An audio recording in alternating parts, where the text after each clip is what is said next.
Muling umarangkada ang best practice ng Regional Mobile Force Battalion 15 sa Mainit National High School, Mainit Bontoc Mountain Province sa pangunguna ni Police Colonel Ruel P. Tagal, Force Commander ng RMFB 15. Matagumpay na naisagawa ang mga nasabing aktibidad dahil sa pakikipagtulungan ng DepEd Cordillera, katuwang ang civic group ng Salaknib Tanamnama, CNT Builders Incorporated at JMLA Meat Trading.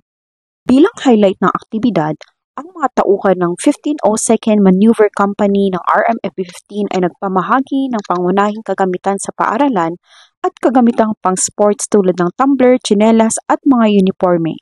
Bukod pa rito, nag-alok din ang grupo ng libreng gupit sa mga mag-aaral. Nagpahagi din ng kaalaman ang grupo tungkol sa mapanlinlang na recruitment na ginagamit ng kabilang grupo at nagsagawa ng signature campaign bilang pagpapakita ng kanilang suporta sa programa ng kapulisan at gobyerno. Bakas naman ang saya at tuwa sa mukha ng mga mag-aaral at mga guro at labis ang kanilang pasasalamat sa mga biyaya at kaalamang natanggap.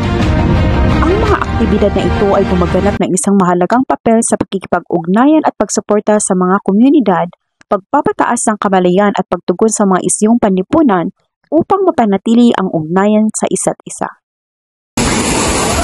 Mula dito sa Benguet Cordillera, ako ang PNN Correspondent Patrolwoman Melba Langvis. Alagad ng batas, taga-taguyod ng Balitang Pulis.